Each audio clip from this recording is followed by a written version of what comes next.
तो आज का हमारा जो टॉपिक है वो है साइबर सेफ्टी। साइबर का मतलब होता है कि आप कंप्यूटर के यूज से, इंटरनेट के यूज से जो भी आप काम करते हो वो साइबर के अंडर आता है। ठीक है, तो आप जब ऑनलाइन आते हो, चाहे आप फोन से आ रहे हो या लैपटॉप डेस्कटॉप से, कोई भी चीज आप यूज कर रहे हो और उसकी हेल्प से आप ऑनलाइन कुछ भी यूज करते हो, कुछ भी, वो सारी चीजें साइबर के अंदर आती है। तो हम उन चीजों को कैसे अच्छे से यूज कर सकते हैं ताकि हम किसी क्राइम में ना फंस जाएं या फिर हम किसी का बुरा ना करें। ठीक है, तो ये सारी चीजें, ये सारे पॉइंट्स हम लोग डिस्कस करेंगे इस वाले चैप्टर के अंदर। सबसे पहले हम लोग बात करते हैं कि साइबर सेफ्टी होती क्या है। कि मैंने अभी आपको समझाया कि जब हम कंप्यूटर का यूज़ करते हैं तो हम बहुत सारी चीज़ें जो है वो उसके अंदर ओपन करते हैं। चाहे हम सोशल मीडिया जो वेबसाइट्स हैं वो यूज़ कर रहे हों, जैसे फेसबुक, ट्विटर, राइट, इंस्टाग्राम। इसके अलावा हम कोई चीज़ परचेज करते हैं, ठीक है, अमेजोन से, फ्लिपकार्ट से, या और भी कोई भी चीज़ कोई भी काम करते हैं तो वो हमें किस तरीके से करना चाहिए, राइट, सो दैट हम जो भी काम ऑनलाइन करें उसको सेफली कर पाएं, राइट, कि हमारे अगेंस्ट कोई भी अटैक ना हो पाए, किसी तरीके का कोई फ्रॉड ना हो हमारे साथ, या फिर हम किसी साइबर क्राइम में ना फंस जाएं। तो ये सारी चीज़ें आएंगी साइबर सेफ्टी के अंदर। सबसे पहले हम लोग बात करते हैं कि सेफली ब्राउजिंग द वेब। आप सब लोग जब भी ऑनलाइन कोई भी चीज़ सर्च करते हो तो उसको ब्राउजिंग बोलते हैं।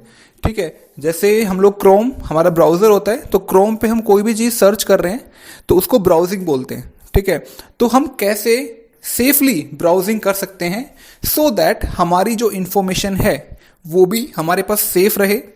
इसके अलावा हम जो भी ट्रांजैक्शंस कर रहे हैं ऑनलाइन उसके ऊपर भी कोई भी अटैक ना हो पाए और हमारा कोई फाइनेंशियल लॉस ना कर पाए। तो ये हम कैसे इंश्योर कर सकते हैं कि जब हम ब्राउज करें तो हमारी इंफॉर्मेशन सेफ रहे। तो क्या होता है कि जब हमें ये पता होना चाहिए कि जब हम ऑनलाइन आते हैं, कोई भी चीज़ सर्च करते हैं ब्राउज़र के ऊपर, तो उसमें कौन कौन से डेंजर्स यानी खतरे इन्वॉल्व हैं, मतलब किस किस टाइप के खतरे हो सकते हैं जब हम ऑनलाइन कोई भी चीज़ यूज़ करते हैं। इसके अलावा हमें ये पता होना चाहिए कि उन खतरों को हम कैसे अवॉइड कर सकते हैं, कैसे हम उनसे बच सकते हैं। ठीक है, इसके अलावा हमें ये भी पता होना चाहिए कि जब हम इंटरनेट यूज़ करते हैं तो हमारा व्यवहार कैसा होना चाहिए, राइट। कि एक्चुअली क्या होता है कि जब हम किसी से बात करते हैं तो हमारा व्यवहार अलग होता है। क्यों? क्योंकि हमें पता है कि वो बंदा हमारे सामने बैठ के हमें सुन रहा है। ठीक है, हमारे फेशियल एक्सप्रेशंस या फिर हमारी बात अगर अच्छी नहीं लगती है उसको तो वो उसी टाइम हमें रिएक्ट करता है। लेकिन इंटरनेट पे क्या होता है कि आपके मन में जो आया आपने टाइप कर दिया, ठीक है, उसके कॉन्सिक्वेंसेस क्या होंगे वो आप लोग सोचते नहीं हो कि यार कोई सामने तो बैठा नहीं है कि मैं कोई चीज़ टाइप करूंगा वो उसी टाइम मुझे रोक देगा, राइट। तो हमें हमारा व्यवहार कैसा होना चाहिए तो ये भी हमें पता होना चाहिए, तभी हम सेफली कि कोई भी चीज़ इंटरनेट पे ब्राउज कर सकते हैं। आपको एक चीज़ अपने दिमाग में हमेशा रखनी है कि आप किसी भी वेबसाइट पे आंख मूंद के विश्वास नहीं कर सकते कि ये वेबसाइट जो है ये सिक्योर्ड है। इसके अलावा आप इंटरनेट पे कोई भी चीज़ सर्च करते हो तो वो सारी इंफॉर्मेशन सच्ची है, इसकी भी कोई गारंटी नहीं होती है। ठीक है, तो आपको ये चीज़ हमेशा याद रखनी है कि जब आप कोई भी वेबसाइट या कोई ऐप विजिट करो तो आप ये चीज़ इंश्योर कर लो कि वो सेफ है। ठीक है, ये आप इंश्योर कैसे करोगे वो हम आगे वाले पॉइंट्स में डिस्कस करेंगे। ठीक है, इसके अलावा आप आजकल फ़ोन में हम लोग ब्राउज़र तो कम यूज़ करते हैं, हम लोग हर चीज़ों की ऐप आ गई है। ठीक है, हम लोग ऐप के थ्रू सारी चीज़ें एक्सेस करते हैं। तो क्या होता है कि बहुत सारी ऐप्स ऐसी होती हैं जो हमारी पर्सनल इंफॉर्मेशन जो है वो हमसे लेके और किसी दूसरे बंदे को सेंड कर रही होती है। तो इससे क्या होता है कि कोई थर्ड पार्टी जो है उसके पास हमारी इंफॉर्मेशन पहुंच जाएगी और वो उसका गलत तरीके से इस्तेमाल कर सकता है। आपको याद होगा कि रिसेंटली गवर्नमेंट ऑफ इंडिया ने काफ़ी सारी ऐप्स को बैन किया था। क्यों? क्योंकि वो चाइनीज़ ऐप थी और वो हमारे पर्सनल डेटा चुरा के चाइना को भेज रही थी। उसके अंदर एक बहुत ही फेमस गेम पबजी भी शामिल था। ठीक है, तो इस तरीके से जब गवर्नमेंट जो है वो मॉनिटरिंग कर सकती है तो हम अपने लेवल पे भी इन सब चीज़ों को ध्यान रख सकते हैं कि हम जो चीज़ एक्सेस कर रहे हैं एटलीस्ट वो सेफ है। और ऑनलाइन जो भी आप चीज़ें देख रहे हो वो हमेशा सच्ची है या मतलब वो ट्रू है ऐसा हमेशा नहीं होता है, राइट। आपने एक चीज़ देखी होगी कि कुछ टाइम पहले एक फ्रॉड हुआ था। उसमें क्या हो रहा था कि काफ़ी मैसेजेस या फिर वेबसाइट पे भी एडवर्टीजमेंट्स के थ्रू एक चीज़ स्प्रेड हो रही थी कि फ्लिपकार्ट के ऊपर आईफोन 10 2,500 का मिल रहा है, ठीक है। उस पर 90% 95% डिस्काउंट जो था वो दिखा रहा था वो, ठीक है। लोगों ने क्या किया कि वो ऐड के ऊपर उन्होंने विश्वास किया, भरोसा किया और उस ऐड के ऊपर क्लिक कर दिया, ठीक है। अब उस पर क्लिक करने के बाद उन्होंने एक चीज़ नहीं देखी कि वो जो वेबसाइट थी वो एग्जैक्टली फ्लिपकार्ट की तरह ही दिखती थी, एग्जैक्टली। देख के तो कोई उसको पता लगा ही नहीं सकता कि फ्लिपकार्ट नहीं है। लेकिन उस वेबसाइट का नाम फ्लिपकार्ट नहीं था, उसका नाम था फ्लिपकार्ट। फ्लिपकार्ट तो FLIP होता है, उसका नाम था FILP। तो लोगों ने ये जो माइनर सा जो चेंज था ये नोटिस नहीं किया और लोगों ने 2,500 ये सोचो, काफ़ी लोगों ने ऑनलाइन पेमेंट की iPhone 10 के लिए, ठीक है। बाद में जब उनके पास नहीं पहुंचा वो फ़ोन तब उनको पता लगा कि उनके साथ स्कैम हुआ है, ठीक है, धोखा हुआ उनके साथ। तो इसीलिए ऑनलाइन आपको जो भी दिखता है वो हमेशा सच है ऐसा भी ज़रूरी नहीं है। तो ये चीज़ आपको हमेशा ध्यान रखनी है। ओके, अब हम लोग बात करते हैं कि हम लोग आइडेंटिटी प्रोटेक्शन कैसे कर सकते हैं जब भी हम इंटरनेट यूज़ कर सकते हैं। आइडेंटिटी होती है कि आपकी पर्सनल इंफॉर्मेशन, जैसे कि आपका नाम, आपकी ईमेल आईडी, आपका फ़ोन नंबर, आपका एड्रेस, आपका डेट ऑफ बर्थ, ठीक है। इसके अलावा आपके बैंक की डिटेल्स, आपका कार्ड नंबर, आपके अकाउंट नंबर, ये सारी चीज़ें आती हैं आपकी पर्सनल आइडेंटिटी के अंदर। तो जब हम वेबसाइट यूज़ कर रहे हैं, ऑनलाइन जा रहे हैं, तो हम ये कैसे इंश्योर कर सकते हैं कि हमारा पर्सनल डेटा जो है वो सिक्योर्ड है, ठीक है। तो आपको एक चीज़ बता दूं कि जब आप इंटरनेट यूज़ करते हो तो आपकी इंफॉर्मेशन कहीं ना कहीं सेव हो रही होती है, ठीक है। और आपने कभी सोचा हो कि फेसबुक है या ऐसी ही और सारी वेबसाइट्स हैं जो आपको फ्री में सर्विसेज दे रही हैं, वो एक्चुअल में पैसा कहाँ से कमाती है? एडवर्टीजमेंट तो उनका एक सोर्स है पैसा कमाने का। उनका जो दूसरा सोर्स है ना वो है आपका डेटा। वो बेचते हैं, वो लोग क्या करते हैं, आपका डेटा सेव करते हैं। आप क्या चीज़ सर्च कर रहे हो, क्या चीज़ आपको पसंद है, क्या नापसंद है, किस तरीके के पोस्ट को आप लाइक कर रहे हो, किस तरीके के पोस्ट को आप शेयर कर रहे हो, तो उससे आपकी एक प्रोफाइल क्रिएट हो जाती है कि इस बंदे की सोच कैसी है, ठीक है। और ये सारा जो डेटा है ये कंपनीज जो है ये बेचती हैं। आपने देखा होगा, सुना भी होगा कि काफ़ी बार फेसबुक के ऊपर ये एलिगेशंस लग चुके हैं कि वो डेटा जो है वो बेचती है, ठीक है।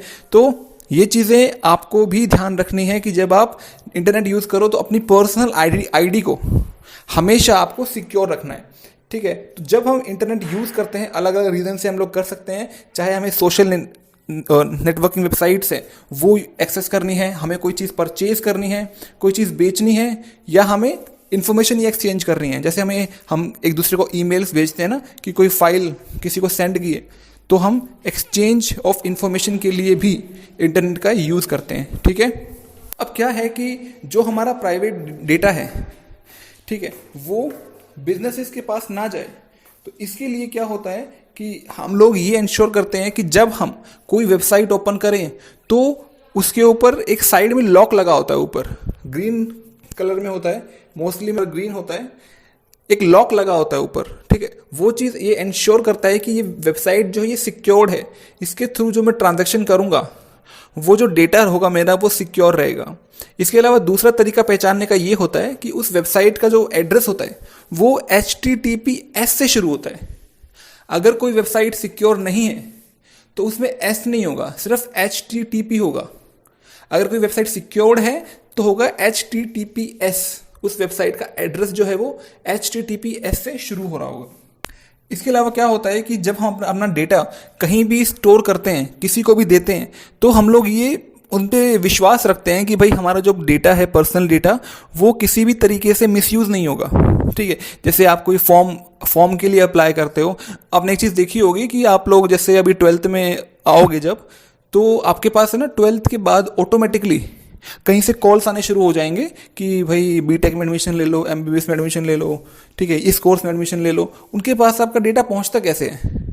कहीं ना कहीं आपने आपने कहीं भी कोई भी फॉर्म फिल किया हो, कहीं पे भी, वो सारा डेटा जो है उनके पास जाता है और वो जो डेटा है वो बिकता है। पता है, ये सारी जो आपके कॉल्स आती है ना कहीं से भी, वो सारा डेटा आपका खरीदते हैं, ठीक है। तो ये डेटा का जो बिजनेस है ये बहुत बड़ा है। तो आपको ये इंश्योर करना है कि आप वही इंफॉर्मेशन ऑनलाइन दो जो आप अगर किसी के साथ शेयर हो भी गई तो कोई दिक्कत नहीं होगी आपकी। और एक चीज़ हमेशा ध्यान रखना कि ऐसी कोई वेबसाइट जिस पे आप ट्रस्ट नहीं करते हो उस पे आप अपनी पर्सनल इंफॉर्मेशन ना दो। उसका रीज़न ये होता है कि जैसे आप अपना पासवर्ड जब बनाते हो तो वो पासवर्ड में कई बार आपकी पर्सनल इंफॉर्मेशन होती है, जैसे आपका डेट ऑफ बर्थ हुआ, ठीक है, आपका निकनेम हुआ, इस तरीके से हम पासवर्ड जो है वो बना लेते हैं। तो अगर किसी के पास आपकी ये पर्सनल सारी इंफॉर्मेशन होगी तो वो आपका जो पासवर्ड है वो गैस कर सकता है। तो ये चीज़ आपको इंश्योर करनी है कि जब आप वेबसाइट यूज़ करो तो HTTPS उसके ऊपर होना चाहिए, तभी आप ये इंश्योर कर सकते हो कि आपका पर्सनल डेटा जो है वो कहीं पे मॉनिटर नहीं हो रहा होगा। इसके अलावा जो आपकी पर्सनल इंफॉर्मेशन है वो हैकिंग के लिए भी यूज़ हो सकती है और स्टॉकिंग के लिए भी यूज़ हो सकती है। हैकिंग सबको पता है क्या होती है, स्टॉकिंग का मतलब होता है घूरना। जैसे अब किसी को अगर आप घूर घूर के देखते हो तो उसको स्टॉकिंग बोलते हैं। और यही चीज़ ऑनलाइन भी होती है। अगर आप किसी की प्रोफाइल पे बार बार विजिट कर रहे हो, ठीक है, वो क्या कर रहा है, क्या कर रही है, इस चीज़ों को फॉलो करते हो अगर आप, तो इसको स्टॉकिंग बोलते हैं, ठीक है। तो अगर ये चीज़ आप ऑनलाइन कर रहे हो तो इसको साइबर स्टॉकिंग बोलते हैं। तो ये भी एक क्राइम है। तो आपकी जो पर्सनल इंफॉर्मेशन है वो इन सब चीज़ों के लिए मिसयूज हो सकती है। आप एक चीज़ ये सोचिए कि आपने अपनी फेसबुक आईडी बनाई हुई है, ठीक है, आपकी फेसबुक आईडी से आपकी सारी पर्सनल इंफॉर्मेशन कोई ले ले, ठीक है, आपने जितने फोटोज डाले हुए हैं उन सारे फोटोज का स्क्रीनशॉट लेके सेम आपके नाम से ही एक दूसरी आईडी क्रिएट कर दे, उसमें वही पर्सनल इंफॉर्मेशन हो जो आपने दी हुई है अपनी आईडी के अंदर, वही सारी फोटोज हो जो आपने फोटो अपलोड की हुई है, और वो आपके ही फ्रेंड्स को फ्रेंड रिक्वेस्ट भेजना शुरू कर दे। तो उससे क्या होगा, उससे ये होगा कि उसने आपकी आइडेंटिटी चुरा ली। अब उससे क्या होगा कि आपके फ्रेंड्स के पास जब वो रिक्वेस्ट भेज रहा है सेम वैसी दिखने वाली आईडी से, सेम नाम से, सेम इंफॉर्मेशन से, तो आपके फ्रेंड्स को लगेगा कि ये रिक्वेस्ट आपने ही भेजी है, वो एक्सेप्ट कर लेंगे। अब उसके बाद वो आपके फ्रेंड्स को किस तरीके के मैसेज कर रहा है, ठीक है, या आपके फ्रेंड्स से कोई फाइनेंशियल हेल्प मांग रहा है कि भाई मुझे पैसों की ज़रूरत है, मुझे पैसे भेज दे, तो उनको क्या लगेगा आपके फ्रेंड्स को कि वो आपको भेज रहे हैं, उन्होंने उसको पैसे दे दिए, बाद में मांगेंगे आपसे। तो इसको बोलते हैं आइडेंटिटी थेफ्ट, ठीक है। तो ये चीज़ें भी आपको सचेत रहना होता है कि अगर आपका फ्रेंड कोई भी अगर आपको बताता है कि भाई तेरी ही आईडी से दोबारा से रिक्वेस्ट आई थी, तो उसको ये बता देना कि मैंने दोबारा से आईडी क्रिएट नहीं की है। एक फ्रॉड और जो है वो भी मैंने काफ़ी नोटिस किया है, काफ़ी मेरे फ्रेंड्स ने शेयर किया है। एक तरीके का फ्रॉड और क्या होता है कि जो बेवकूफ़ बनाने वाले जो लोग होते हैं वो क्या करते हैं कि कॉल करते हैं, ठीक है, कॉल किया आपको और आपको बोला कि भाई मैं ना तेरा दोस्त बात कर रहा हूँ, कोई भी रैंडम नेम जो है वो ले देंगे। रैंडम नेम समझते हो, रैंडम नेम क्या होता है, जैसे कोई भी कॉमन सा नाम होता है, मान लो राहुल है, रोहन है। कई बार क्या होता है कि किसी की फ्रेंड लिस्ट में या किसी के नॉन होते हैं ये सारे नाम। मैंने आपको कॉल किया कि भाई मेरा नाम राहुल है कि हम लोग बहुत दिन बाद बात कर रहे हैं और मुझे ना पैसे की रिक्वायरमेंट है, ठीक है। तो आपको लगेगा कि हाँ यार मेरा एक दोस्त राहुल है तो इसकी हेल्प मैं कर देता हूँ, तो वो उसको पैसे भेज देते हैं। बाद में पता लगता है कि वो राहुल था ही नहीं, उसने ऐसे ही तुक्का मारा, तुक्का बढ़ गया, अपने पैसे दे दिए, ठीक है। ये मेरे फ्रेंड के साथ हुआ था, उसके पास कॉल आया था कि मैं तेरा दोस्त बात कर रहा हूँ ऐसे ऐसे, और ये चीज़ थी कि जो उसने नाम बताया था वो मेरे फ्रेंड के दोस्त का नाम था। तो उसको लगा कि भाई हाँ ठीक है, मेरे दोस्त ने फ़ोन किया है, पर उसने पता पैसे भेजने से पहले ना एक माइंड में उसका क्लिक हुआ कि मेरे दोस्त का नंबर तो मेरे फ़ोन में सेव था, तो उसने अननोन नंबर से कॉल क्यों किया। तो उसने पैसे भेजने से पहले अपने दोस्त को कॉल किया कि यार क्या तूने पैसे मांगे हैं उस नंबर पे जो उसके पास सेव था। तो उसने बताया कि नहीं मैंने तो कोई कॉल किया ही नहीं।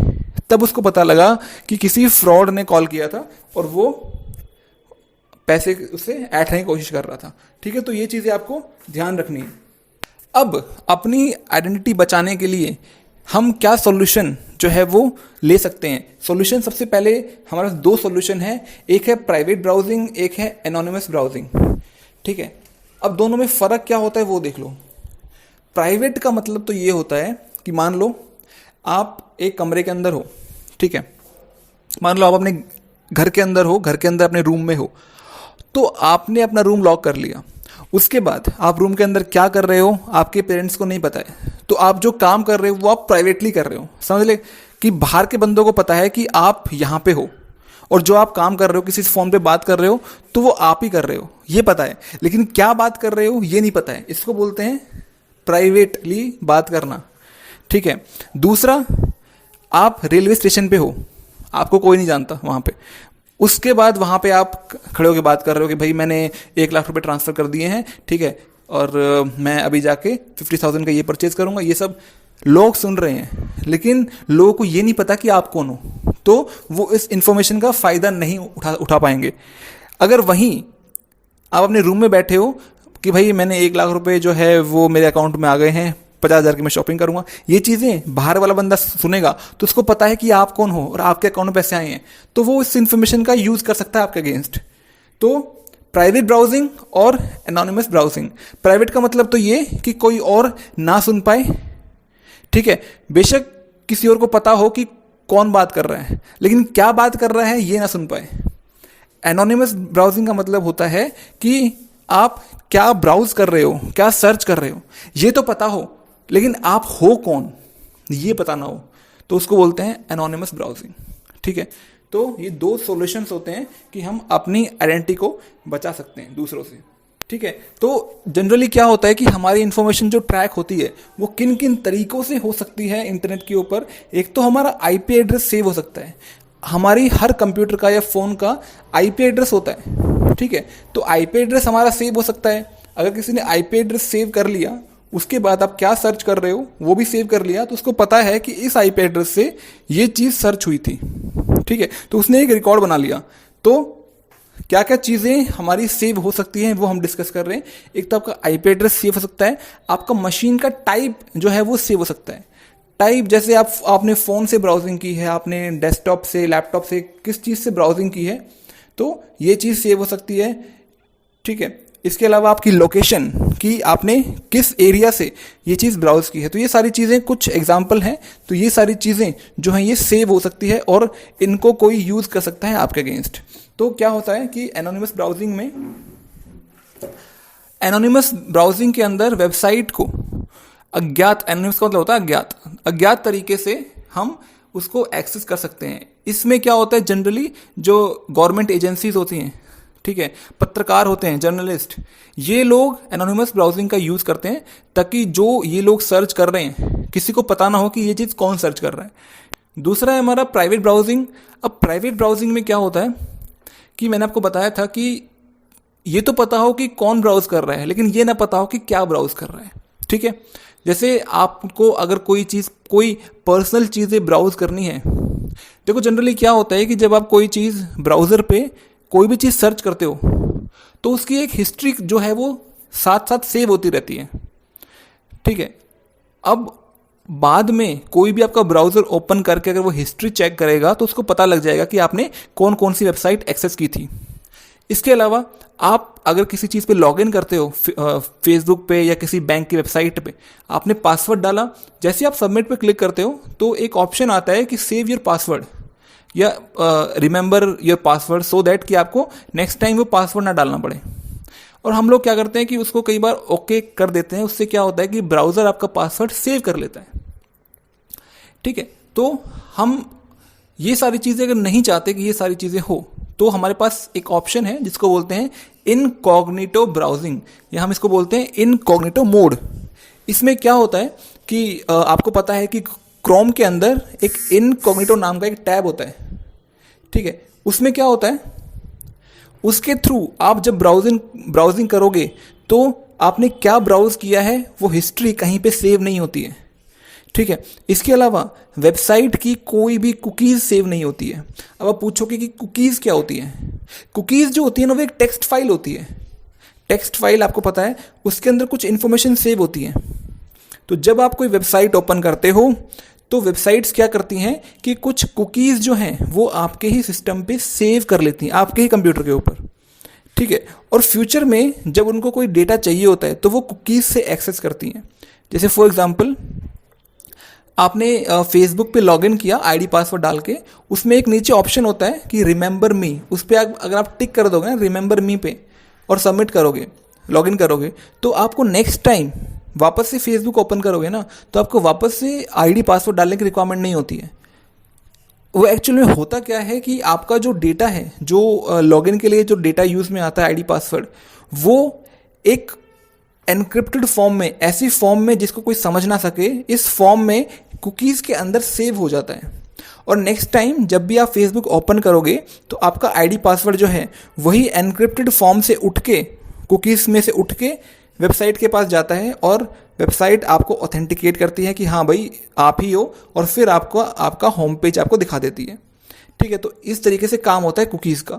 अब कुकीज़ का यूज़ है ना आपकी पर्सनल इन्फॉर्मेशन को सेव करने के लिए भी होता है, ठीक है। तो इनकॉग्निटो मोड के अंदर पर्सनल जो भी आपकी कुकीज़ वगैरह हैं, पर्सनल आपकी सर्च हिस्ट्री है, वो सेव नहीं होती है। तो अगर आप चाहते हो कि आप जब भी कोई चीज़ ब्राउज़ करो, किसी को ना पता हो, तो आप हमेशा इनकॉग्निटो मोड में आप उसको ओपन करो, नया टैब ओपन करो और उसके अंदर ब्राउजिंग करो। क्रोम के अंदर आप Ctrl+Shift+N प्रेस करोगे, Ctrl+Shift+N, तो आपका इनकॉग्निटो मोड ओपन हो जाएगा, ठीक है। तो इस तरीके का होता है। जनरली क्या होता है कि आपका जो क्रोम है वो उसका बैकग्राउंड वाइट होता है, लेकिन जब आप इनकॉग्निटो मोड ओपन करते हो तो उसको वो पूरा ब्लैक शो होता है, ठीक है। तो इसमें बताया भी ओएस ने कि वो आपकी ब्राउजिंग हिस्ट्री को सेव नहीं करता है, कुकीज़ को सेव नहीं करता है, ठीक है। आप कोई फॉर्म भर रहे हो ऑनलाइन, कोई भी फॉर्म भर रहे हो, वो कोई भी इंफॉर्मेशन ब्राउज़र सेव नहीं करता उसकी। इसके अलावा आपने कौन सी वेबसाइट्स विजिट की, ठीक है, ये एनालिटिक्स के लिए स्टोर करता है। क्योंकि देखो गूगल जो है, गूगल का काम सारा चल रहा है डेटा के ऊपर, तो आपका ये डेटा तो सेव होगा ही होगा कि आप कौन कौन सी वेबसाइट एक्सेस कर रहे हो। हाँ, वो कहीं से वो आपके ब्राउजिंग हिस्ट्री में नहीं आएगा, लेकिन गूगल के पास सेव रहेगा। इसके अलावा आप प्रॉक्सी भी यूज़ कर सकते हो। दूसरा तरीका है प्राइवेट ब्राउजिंग का, आप प्रॉक्सी यूज़ कर सकते हो। प्रॉक्सी में क्या होता है कि देखो जनरली हमने जब डिस्कस किया था कि किस तरीके की इन्फॉर्मेशन आपकी सेव हो सकती है, तो उसमें हमने डिस्कस किया था कि आपका आईपी एड्रेस कोई सेव कर लेगा कि इस आईपी एड्रेस से रिक्वेस्ट आ रही थी, ठीक है। अब हम जब प्रॉक्सी यूज़ करते हैं तो प्रॉक्सी एक ऐसा सेटअप होता है जो मान लो मुझे कोई चीज़ सर्च करनी है, ठीक है, तो मैंने एक प्रॉक्सी लगा लिया। अब क्या होगा, जब मैं रिक्वेस्ट दूंगा, मान लो मुझे फेसबुक ओपन करना है, तो मेरी जो रिक्वेस्ट है फेसबुक की वो जाएगी प्रॉक्सी के पास, ठीक है। अब प्रॉक्सी नई रिक्वेस्ट जनरेट करेगा फेसबुक को। अब फेसबुक को क्या पता होगा, फेसबुक को ये पता होगा कि प्रॉक्सी से रिक्वेस्ट आई है, उसको ये नहीं पता होगा कि आपने रिक्वेस्ट की है। वो प्रॉक्सी को रिप्लाई कर देगा, प्रॉक्सी के पास वो पेज आ जाएगा और प्रॉक्सी आपको भेज देगा। तो आपका आईपी एड्रेस कहीं पे भी नहीं गया बाहर कहाँ गया, प्रॉक्सी का एड्रेस। प्रॉक्सी एक हार्डवेयर होता है, एक सर्वर टाइप का ही होता है, कंप्यूटर ही होता है, ठीक है। तो बाहर जो भी डेटा, जो भी रिक्वेस्ट जा रही है वो प्रॉक्सी सर्वर के आईपी एड्रेस से जा रही है, जबकि आपका आईपी एड्रेस प्योरली सेव है आपके पास। तो इस तरीके से हम प्रॉक्सी का यूज़ करके हम प्राइवेट ब्राउजिंग कर सकते हैं। तीसरा तरीका होता है वर्चुअल प्राइवेट नेटवर्क, वीपीएन। आपने शायद सुना भी हो। इसमें क्या होता है, वीपीएन के अंदर हम एक इस तरीके का सेटअप बनाते हैं जिसके अंदर हम पब्लिक नेटवर्क को as a private network use करते हैं। पब्लिक नेटवर्क होता है इंटरनेट, पब्लिक का मतलब जिसको कोई भी यूज़ कर सकता है, तो इंटरनेट को कोई भी यूज़ कर सकता है, ठीक है। तो हम इंटरनेट का यूज़ करते हैं ताकि हम प्राइवेटली कम्युनिकेशन कर सकें। अब वो होता कैसे है कि हम एक फायरवॉल लगाते हैं सेंडर एंड पे, एक होता है रिसीवर एंड। देखो जब भी कम्युनिकेशन होता है ना तो दो चीज़ें होती हैं, एक होता है सेंडर जो भेज रहा है, एक होता है रिसीवर जिसके पास जा रहा है। तो हम सेंडर के पास एक फायरवॉल लगा देते हैं, एक फायरवॉल लगा देते हैं रिसीवर के पास, ठीक है। अब क्या होता है कि जब सेंडर कोई भी चीज़ सेंड करता है तो वो सबसे पहले जाती है सेंडर की फायरवॉल के पास। उसके बाद फायरवॉल क्या करती है कि उस चीज़ को जो सेंडर सेंड कर रहा है उसको एक लिफाफे में बंद, एक लिफाफे के अंदर डाल के और फिर सेंड करती है। वो लिफाफा क्या होता है, एक डिजिटल एनवलप होता है, डिजिटल होता है वो, इसलिए मैं आपको अच्छे से अंदर जाके नहीं समझा रहा हूँ क्योंकि आपके काम का नहीं है। अभी आप ये समझ लो कि एक डिजिटल एनवेलप होता है, एनवेलप लिफाफा, तो उसके अंदर डाल देती है। अब क्या होता है कि फायरवॉल का जो आईपी एड्रेस है, तो अब उस एनवेलप के ऊपर फायरवॉल का आईपी एड्रेस आ जाता है, ना कि सेंडर का। अब फायरवॉल क्या करती है कि उस एनवेलप को रिसीवर के फायरवॉल के पास भेजती है, ठीक है, क्योंकि रिसीवर का जो फायरवॉल है वो उस एनवेलप को रिसीव करेगा। रिसीवर के जो एनवेलप है वहाँ जब पहुँच जाएगा वो एनवेलप, उसके बाद रिसीवर उसको ओपन करेगा और जो उसके अंदर डेटा है वो रिसीवर को भेज देगा। अब अगर कोई बीच में बैठ के इस कम्युनिकेशन को ट्रैक कर रहा है, कोई मान लो इसको हैक करने की कोशिश कर रहा है, वो ये पता लगाने की कोशिश कर रहा है कि भाई आपस में कौन कम्युनिकेशन कर रहा है, कौन किसको क्या भेज रहा है, तो उसको ये दिखेगा कि एक फायरवॉल दूसरी फायरवॉल को डेटा ट्रांसमिट कर रही है। उसको ये नहीं पता होगा कि फायरवॉल के पीछे बैठा सेंडर कौन है, कि कौन भेज रहा है। उसको सिर्फ ये पता होगा किसी हैकर को कि ये डेटा फायरवॉल से आ रहा है, लेकिन फायरवॉल के पास डेटा कहाँ से आया ये सेंडर को नहीं पता होगा, ठीक है। तो सेंडर को क्या पता होगा कि दो फायरवॉल आपस में डेटा ट्रांसमिट कर रही है, लेकिन किस सेंडर से आया और किस रिसीवर के पास जाना है ये भी नहीं पता होगा हैकर को। तो इस तरीके से हम वीपीएन का यूज़ करके प्राइवेट ब्राउजिंग कर सकते हैं। नेक्स्ट है हमारा कॉन्फिडेंशियलिटी ऑफ इंफॉर्मेशन, मतलब हमारी जो इन्फॉर्मेशन है वो गोपनीय रहे। गोपनीय मतलब कि कोई भी उसको एक्सेस ना कर पाए, ठीक है। अब क्या होता है कि इंटरनेट, जैसे मैंने बताया कि एक पब्लिक प्लेटफॉर्म है, सब लोग उसको एक्सेस कर सकते हैं। आप कोई भी वेबसाइट एक्सेस करते हो, आप फेसबुक पे कोई पोस्ट करते हो, ठीक है, कोई फोटो डालते हो, कोई वीडियो डालते हो, ये सबको दिखता है, ठीक है। लेकिन आप कुछ काफ़ी इन्फॉर्मेशन ऐसी होती है जो आपको ये सारी चीज़ें सोशल मीडियाज़ पे शेयर करने की नहीं होती, जैसे कि आपका जो बैंक का जो भी अकाउंट नंबर है, पासवर्ड है, कोई कार्ड नंबर है आपका, ये सारी चीज़ें आपके लिए कॉन्फिडेंशियल होती है। तो ये सारी चीज़ें आपको सेव ना ही कहीं पे सेव करनी है, ना ही किसी प्लेटफॉर्म पे आपको पोस्ट करनी है कि आप फेसबुक पे जाके या उस पे जाके पोस्ट करो, ठीक है। तो ये चीज़ें हमें गोपनीय रखनी होती है। अब हम ये चीज़ कैसे इंश्योर कर सकते हैं कि हमारी जो इन्फॉर्मेशन है वो कॉन्फिडेंशियल रहे, ठीक है, कि वो किसी के साथ शेयर ना हो। उसमें पहला है कि हम फायरवॉल का यूज़ कर सकते हैं। फायरवॉल, जैसे कि मैंने आपको अभी समझाया था कि फायरवॉल हमारी हेल्प करता है कि बाहर के काफ़ी सारे अटैक्स को जो है वो फायरवॉल अपने तक ही रोक लेती है, आपके सिस्टम पे नहीं आने देती, ठीक है। आजकल क्या होता है कि मोस्टली जो ऑपरेटिंग सिस्टम है, विंडोज़ वगैरह हैं, उनके अंदर पहले से इंस्टॉल आती है फायरवॉल, ठीक है। फायरवॉल का सबसे कॉमन जो एग्जाम्पल है वो है पैकेट फिल्टर फायरवॉल। अब पैकेट फिल्टर फायरवॉल में क्या होता है कि दो टेबल बनी होती हैं। एक टेबल में होता है कि किन वेबसाइट्स का डेटा आपके कंप्यूटर पे आ सकता है, दूसरे कॉलम में होता है कि किन वेबसाइट्स का डेटा आपके कंप्यूटर से जा सकता है, ठीक है। उसके अलावा किसी भी वेबसाइट से या कोई भी अगर बाहर से एक्सेस करने की कोशिश करेगा तो फायरवॉल उसे रोक लेगी, ठीक है।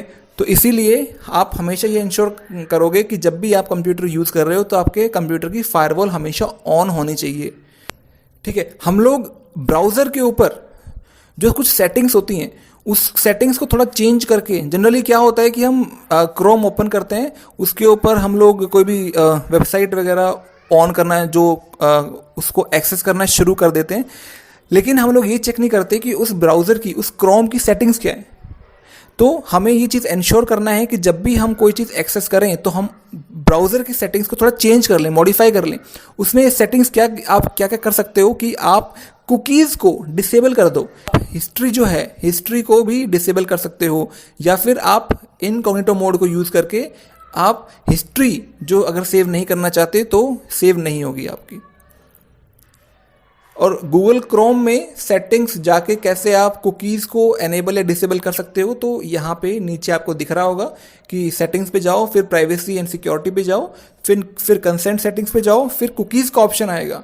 उसके बाद आप ब्लॉक कर दो थर्ड पार्टी कुकीज़ को, जहाँ पे भी पॉसिबल हो आप प्राइवेट ब्राउजिंग करो। प्राइवेट ब्राउजिंग हमने अभी ऊपर देखा था, कैसे कैसे कर सकते हो आप private browsing using incognito mode, या फिर प्रॉक्सी का यूज़ कर सकते हो, या आप वीपीएन यानी वर्चुअल प्राइवेट नेटवर्क यूज़ कर सकते हो। इस तरीके से आप प्राइवेट ब्राउजिंग कर सकते हो। इसके अलावा जब भी आप इंटरनेट पे कोई भी चीज़ पोस्ट करो, जैसे कि हमने अभी डिस्कस किया था, तो आपको ध्यान देना है, आपको केयरफुल रहना है कि आप कोई भी सेंसिटिव इन्फॉर्मेशन जो आपके अगेंस्ट यूज़ हो सकती है वो आप पोस्ट ना करो फेसबुक पे या ट्विटर पे, कहीं पे भी, ठीक है। इसके अलावा आपको अपनी जो क्रूशियल इन्फॉर्मेशन है, जैसे बैंक का अकाउंट नंबर है, कार्ड नंबर है, बैंक का पासवर्ड है, ये सारी इन्फॉर्मेशन भी आपको किसी भी सोशल मीडिया प्लेटफॉर्म पे पोस्ट नहीं करनी है। तो इस स्लाइड के अंदर दिखा रखा है, ऊपर एक लॉक लगा हुआ है, ठीक है। लॉक का मतलब सिक्योर होता है। जैसे मैंने आपको ऊपर बताया था कि जब भी आप कोई भी वेबसाइट एक्सेस करो जिसमें आपको अपना आईडी पासवर्ड डालने की रिक्वायरमेंट पड़े, तो आप ये इंश्योर कर लो कि उसके वहाँ पे लॉक लगा हुआ है, ठीक है। लॉक के आगे देखिए यहाँ पे लिखा हुआ है HTTPS, तो S का मतलब सिक्योर्ड होता है, तो S भी आपके वेबसाइट का जो एड्रेस होगा उसमें HTTPS भी होगा। इसके अलावा आप अपनी इन्फॉर्मेशन को कैसे सेव रख सकते हो कि आप जो ईमेल्स आते हैं आपके पास उनको केयरफुली हैंडल करना चाहिए आपको। कई बार ऐसे ईमेल्स आते हैं जिसमें लिखा होता है कि भाई आपकी लॉटरी लग गई है, ठीक है, आप अपनी इन्फॉर्मेशन ये आप जो है ये सेंड कर दीजिए, आपकी लॉटरी आ जाएगी, आपके पास पैसे आ जाएंगे। तो उसमें वो आपका bank account number, phone number, name वगैरह ये सब मांगते हैं। तो आपको ऐसे किसी भी मेल का रिप्लाई नहीं करना है। इसके अलावा ऐसे मेल्स भी आते हैं जिसमें ये बोला जाता है कि भाई हमारे बैंक में एक अकाउंट है जिसमें इतने सारे पैसे पड़े हुए हैं, ठीक है, और उस अकाउंट का जो नाम है, अकाउंट होल्डर का जो नाम है वो आपके नाम से मिलता है, ठीक है। मान लो उनके बैंक में अकाउंट जो है अमन के नाम से, उन्होंने किसी अमन को मेल किया कि भाई हमारे यहाँ पे अमन नाम का अकाउंट है, उसमें 5 करोड़ रुपए पड़े हुए हैं और आपका नाम भी अमन है और ये अकाउंट जो है ना ये बहुत टाइम से एक्सेस नहीं हो रहा है, तो हम एक काम करते हैं कि ये पैसा आपके अकाउंट में ट्रांसफ़र कर देते हैं, इसमें से आधा पैसा आप हमें दे देना। तो ये भी सारे फेक ईमेल्स होते हैं, तो इनका रिप्लाई नहीं करना है आपको। कई बार क्या होता है कि ऐसे ईमेल्स आते हैं जिनमें अटैचमेंट्स होती हैं, कोई चीज़ अटैच होती है, उसके कोई PDF फाइल या कोई चीज़ अटैच होती है, तो आपको ध्यान रखना है कि ऐसे किसी भी ईमेल की अटैचमेंट को आपको ओपन नहीं करना है, उस पर क्लिक नहीं करना है। क्लिक किया इसका मतलब आपके सिस्टम पे वायरस आ गया, ठीक है। तो ये चीज़ें आपको ध्यान रखनी है जब भी आप ईमेल्स को ओपन करो। तो आप हमेशा ये ध्यान रखो कि अगर किसी अननोन जगह से ईमेल आया है, क्योंकि ईमेल में आपको सब्जेक्ट दिखता है, ठीक है, तो आप ऐसे किसी ईमेल को ओपन ही ना करो। लास्ट है कि आप जितना हो सके पब्लिक कंप्यूटर का यूज़ ना करो। देखो आज के टाइम पे तो मोस्टली हम लोग पब्लिक कंप्यूटर का यूज़ करते ही नहीं है। पहले क्या होता था कि किसी के पास कंप्यूटर होता नहीं था तो लोग साइबर कैफ़ेज़ में जाते थे, लेकिन आज के टाइम पे सबके फ़ोन में इंटरनेट है तो पब्लिक कंप्यूटर का यूज़ करने का काम बनता ही नहीं है। लेकिन फिर भी अगर आप अपना पर्सनल कंप्यूटर यूज़ नहीं कर रहे हो, किसी दोस्त का फ़ोन भी यूज़ कर रहे हो, किसी दोस्त का लैपटॉप यूज़ कर रहे हो, तो वहाँ पे भी आपको कुछ चीज़ें हैं जो आपको ध्यान रखनी है, ठीक है, कि आप कभी भी जब भी लॉगिन करो किसी पब्लिक कंप्यूटर के ऊपर, पब्लिक का मतलब ये समझ लो जो आपका नहीं है, ठीक है, आपके दोस्त का है, आपके रिश्तेदार का है, वो भी आपके लिए पब्लिक ही है, तो हमेशा प्राइवेटली ब्राउज करना। अगर आपको कुछ चीज़ सर्च करनी है तो इनकॉग्निटो मोड ओपन करना और वहाँ सर्च करना। दूसरा क्या है कि आपको अपनी लॉगिन इन्फॉर्मेशन सेव नहीं करनी है, पासवर्ड वगैरह सेव नहीं करना है। वहाँ पे जो सेव का ऑप्शन आता है ना, तो उसको नॉट नाउ कर देना, ठीक है। तीसरा क्या है कि कोई भी इंफॉर्मेशन जो सेंसिटिव है वो आपको उसमें एंटर करने से बचना है। जैसे आप अगर अपना बैंक का अकाउंट ओपन करना चाहते हो, आप उसको चेक करना चाहते हो, तो आप उसको अवॉइड करो कि किसी पब्लिक कंप्यूटर पे ना करो, ठीक है। इसके अलावा जब आपने किसी वेबसाइट पे लॉगिन किया हुआ है, ठीक है, तो आप उस कंप्यूटर को या उस फ़ोन को छोड़ के कहीं बाहर मत जाओ, क्योंकि पीछे से आके आपकी इन्फॉर्मेशन को कोई भी एक्सेस कर सकता है। इसके अलावा आपको करना क्या है कि जब भी आप पब्लिक कंप्यूटर को छोड़ के जाओ तो आपको लॉगआउट करके जाना है, बिना लॉगआउट करे वहाँ से हिलना नहीं है। लॉगआउट करने के बाद आपको जो भी हिस्ट्री है, हिस्ट्री आपको इरेज कर देनी है, ठीक है। हिस्ट्री जो भी आपकी ब्राउजिंग हिस्ट्री है वो आप इरेज कर दोगे। इसके अलावा क्या है कि अगर आपके कंप्यूटर के साथ ऐसा कोई डिवाइस अटैच्ड है जो आपको लग रहा है कि आपकी इंफॉर्मेशन एक्सेस कर सकता है, तो ये आपको ध्यान रखना है। कंप्यूटर्स में ना एक सॉफ्टवेयर होता है जिसको बोलते हैं की लॉगर सॉफ्टवेयर, की चाबी वाला की लॉगर। वो काम क्या करता है, वो बैकग्राउंड में वर्क करता है और आप जो भी चीज़ें टाइप करते हो ना, वो उसको सेव करता रहता है कि आपने क्या टाइप किया है, इसलिए उसको की लॉगर बोलते हैं। इसके अलावा एक सॉफ्टवेयर ऐसा होता है जो कुछ कुछ टाइम के बाद आपके स्क्रीन की फोटोज खींचता रहता है, स्क्रीनशॉट लेता रहता है आपके कंप्यूटर के। ठीक है, आपने सेट कर दिया कि 1 सेकंड में वो 10 स्क्रीनशॉट खींचे, तो वो बैकग्राउंड में आपके स्क्रीन के स्क्रीनशॉट खींचता रहता है, उसको सेव करता रहता है। तो इससे क्या होगा कि आपकी सारी जो भी प्राइवेट इंफॉर्मेशन है वो वहाँ पे सेव हो जाएगी स्क्रीनशॉट्स की फॉर्म में। तो आपको ये भी इंश्योर करना है कि आपके सिस्टम पे, ये जब भी आप किसी दूसरे का सिस्टम यूज़ कर रहे हो तो उसमें कोई की लॉगर सॉफ्टवेयर तो चल नहीं रहा है। ये चीज़ आपको इंश्योर करनी है, तभी आप अपनी प्राइवेट इंफॉर्मेशन कहीं पे भी डालोगे। ठीक है।